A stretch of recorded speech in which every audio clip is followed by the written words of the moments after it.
En manchette aujourd'hui, 3 candidats s'affrontent dans un débat électoral à Val-d'Or et une manifestation devant le CLSC de Rouyn-Noranda. Le TVA Nouvelles commence maintenant.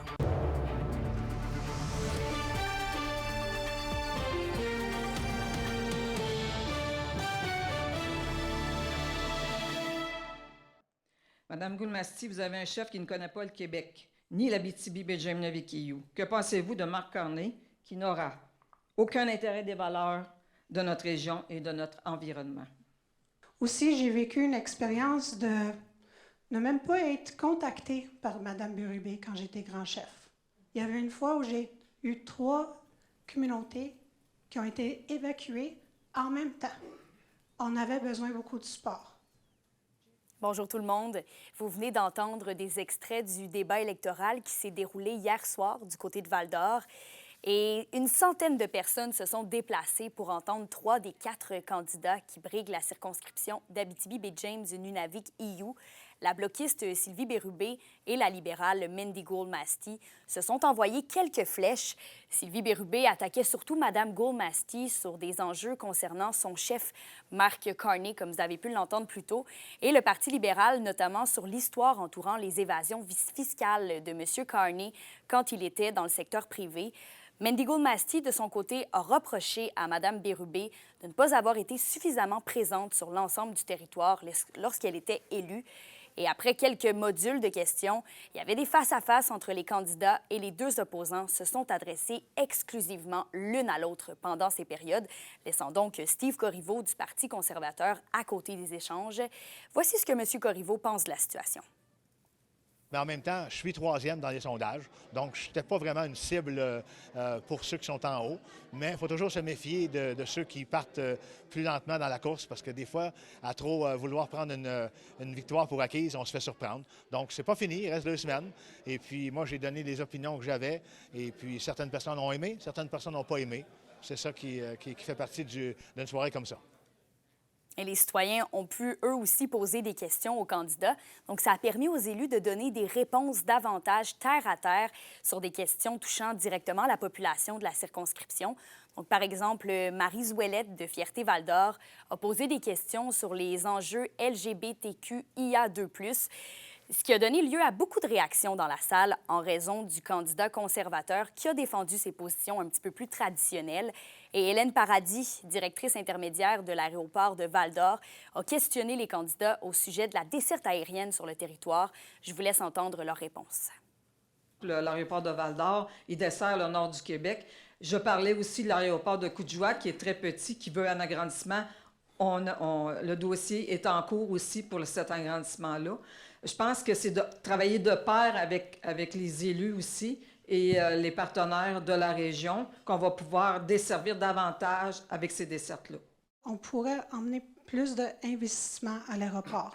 Puis, c'est un hub qui connecte tous les territoires. Dans la Nation Cree, nous autres, on a commencé de gérer tous les aéroports. On n'a pas attendu.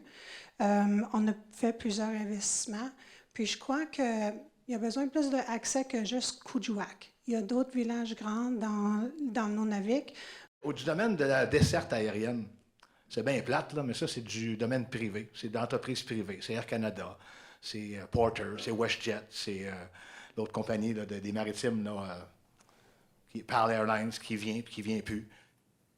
Et en terminant, le débat a aussi donné lieu à des échanges sur le logement, sur l'environnement, mais aussi sur la réponse des partis face aux tarifs de l'administration Donald Trump aux États-Unis. Donc, on vous reviendra ce soir au bulletin avec plus de détails.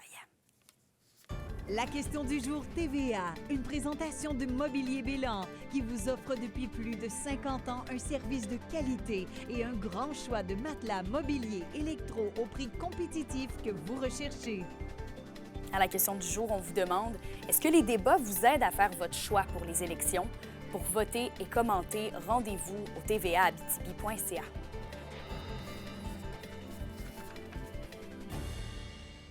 Et une manifestation pour dénoncer les compressions en santé a présentement lieu devant le CLSC de Rouyn-Noranda. C'est l'Alliance du personnel professionnel et technique de la santé et des services sociaux qui organise le tout avec la présence de son président national. Vous pouvez voir des images d'ailleurs en direct.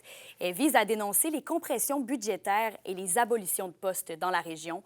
L'Alliance regroupe et représente plus de 65 000 membres, dont 1 700 en Abitibi-Témiscamingue.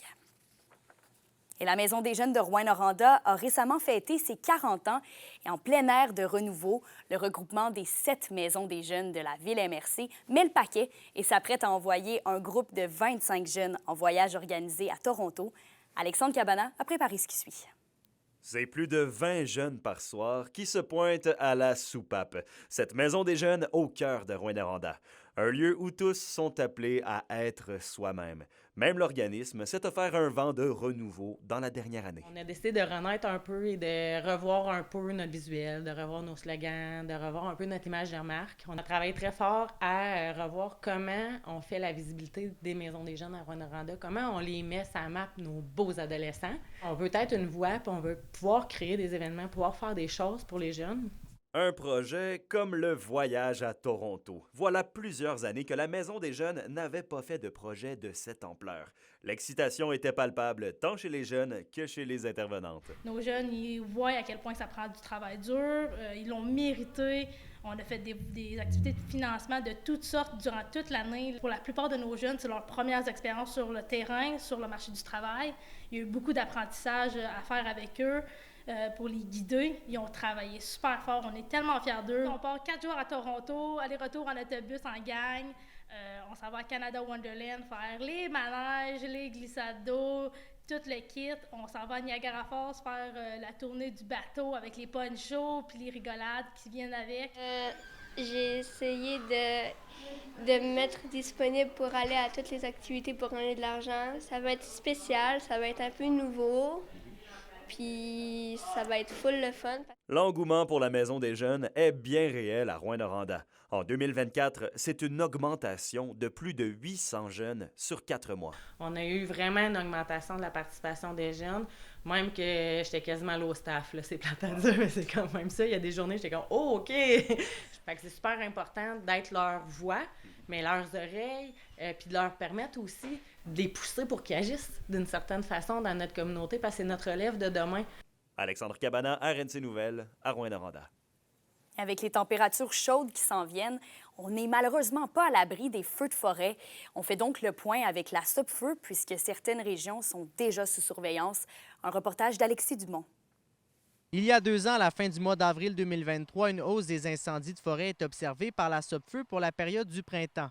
Quelques semaines plus tard, de nombreuses municipalités, dont Nord-Métal, Lebel-sur-Quié, Villon et Sainte-Terre, étaient touchées par de violents incendies de forêt.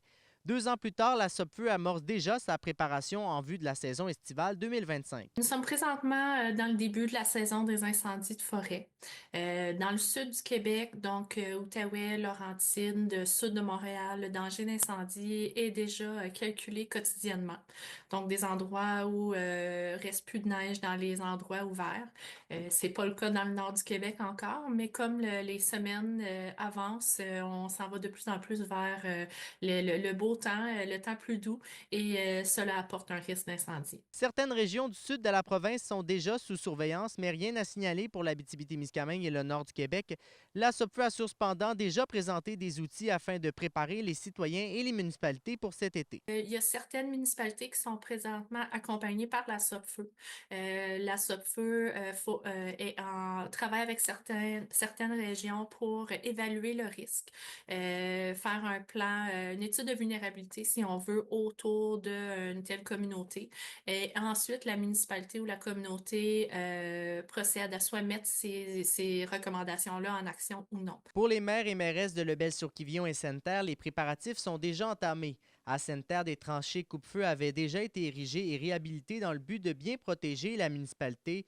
De leur côté, Lebel-sur-Quivillon se disent prêts à affronter la saison 2025. C'est toujours, dans le fond, important de mettre à jour nos mesures d'urgence, les responsables, les endroits, les numéros de téléphone. Donc, c'est quelque chose qu'on tient à jour tout le temps. Fait que je dirais que c'est la façon qu'on se prépare. On a eu beaucoup de neige cet hiver espérons, avait un petit peu de pluie au printemps avec ça. Fait que les sols devraient être quand même assez humides assez longtemps en mai. Fait que ça va nous donner un coup de main, évidemment. Mais on ne contrôle pas l'humain ni la température. Mais on est prêt. S'il arrive quelque chose, on est prêt. Après une saison 2023 assez occupée, celle de 2024 avait été beaucoup moins dévastatrice. Quoi qu'il en soit, les municipalités se disent prêtes à affronter la saison 2025 telle qu'elle se présentera. Alexis Dumont, RNC Nouvelles. Et les 3 finalistes du concours du Festival d'humour de l'Abitibi-Témiscamingue ont été sélectionnés pour l'édition 2025.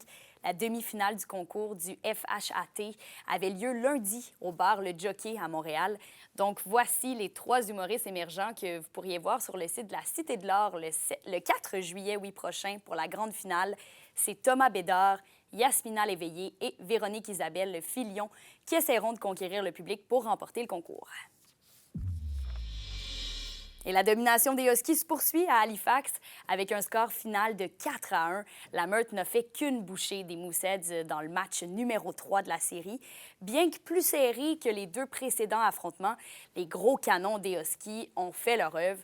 Bill Zenon et Antonin Véraud ont tous 2 cumulé 2 points dans la victoire, récoltant ainsi la première et la 2e étoile de la rencontre. Les hommes de Steve Hartley auront l'occasion de compléter le balayage de la série ce soir, toujours du côté d'Halifax. À la météo aujourd'hui, on aura encore un petit peu de neige à prévoir en Abitibi, de la poudrerie tôt cet après-midi, avec des bonnes rafales de vent quand même, avec 1 degré Celsius sur tout le territoire. Et pour ce soir et cette nuit, le mercure va descendre à -13 du côté de l'Abitibi et de -12 du côté du Témiscamingue. Et en terminant, la Corporation de développement industriel de Val-d'Or dévoile cet après-midi sa toute nouvelle identité visuelle. Donc, on vous en reparle ce soir. Merci d'avoir été avec nous. Passez une très belle journée sur nos ondes. On se dit à plus tard.